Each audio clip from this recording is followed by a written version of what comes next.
In the first cell that you're going to see in a minute. As he told me, it was because he had his tunic undone at a bar downtown. And I think there was probably a little alcohol and attitude mixed in there as well. That's why he actually...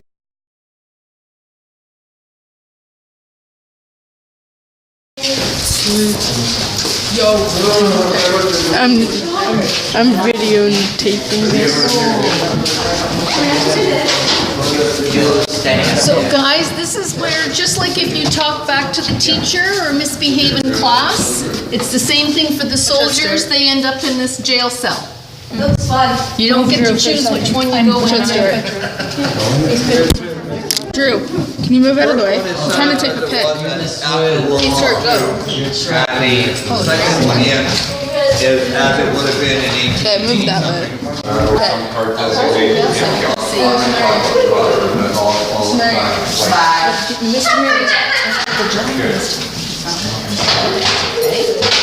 Okay, guys.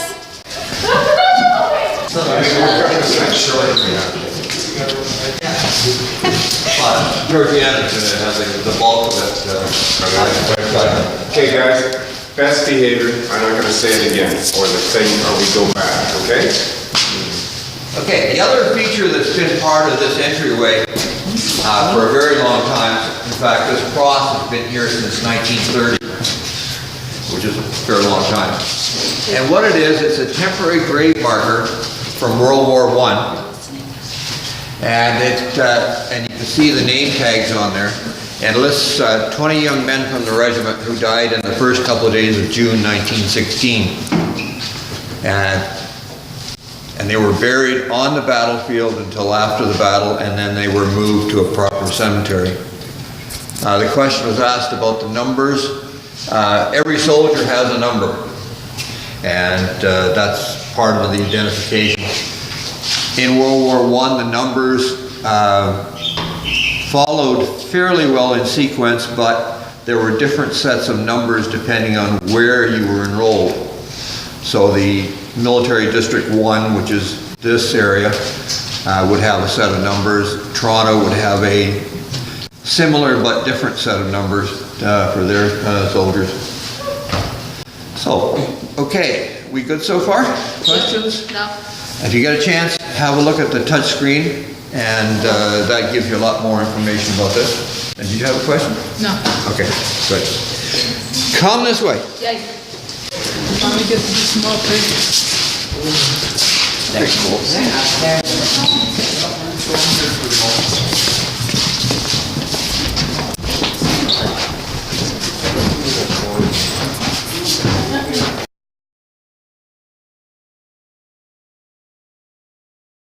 Use our ears for listening and paying attention and being polite.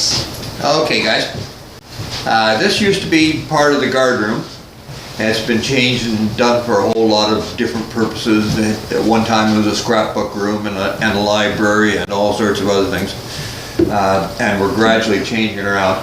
The big item here is this painting, which depicts the Battle of Hardenberg in February of 1900 in South Africa, which was the first foreign military adventure Canada had.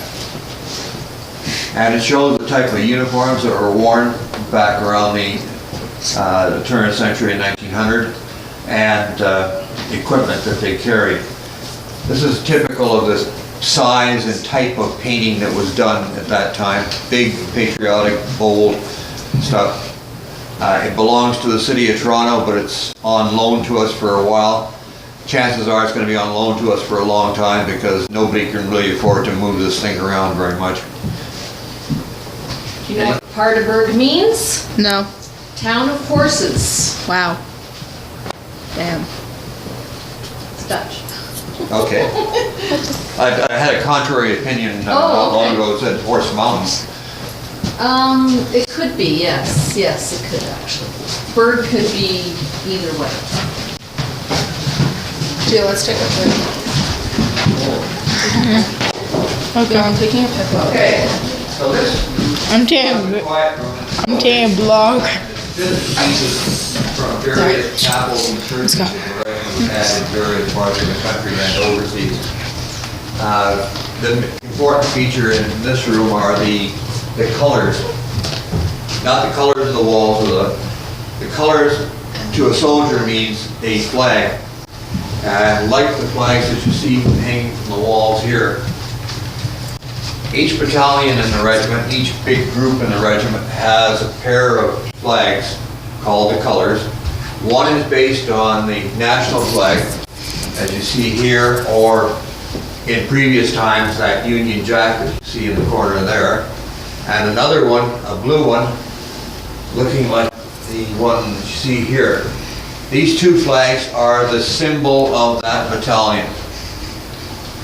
In olden days, they were taken on the battlefield and they were used to mark out where the center of the battalion would be, and everybody went there if they didn't know what to do or where they were going. These days, they are still that symbol, but they don't obviously go to the field. They're normally presented by royalty. They're normally consecrated, and they're looked after very, very carefully and carefully protected, brought out on special occasions until they get old and start to get decrepit, as these are, and then they're put away in a public building like this or a church.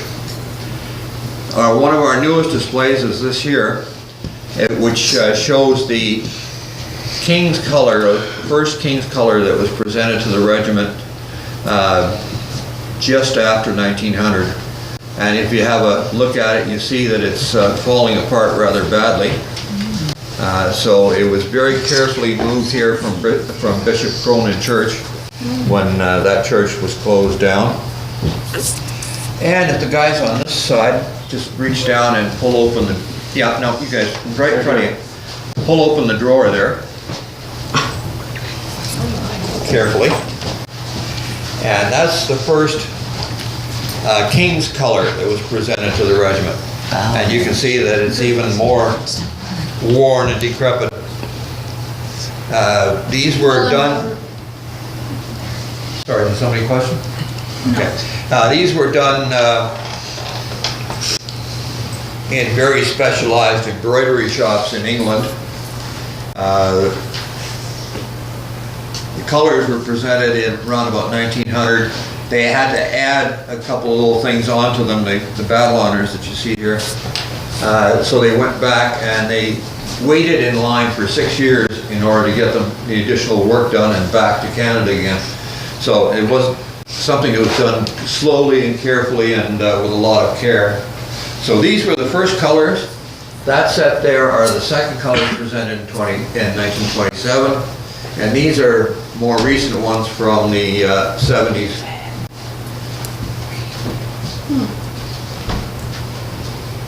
Any questions, guys?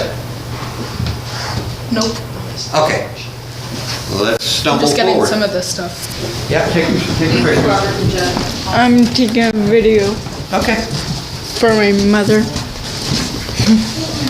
What? I'm just gonna, We're gonna go up the ramp here. So I can sneak to the front of the line.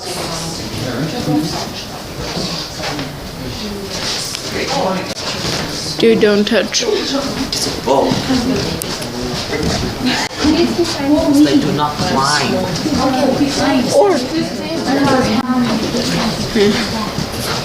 Okay, these the silver monuments that you see on your right as you come up were done up to commemorate important eras in the regiment's history.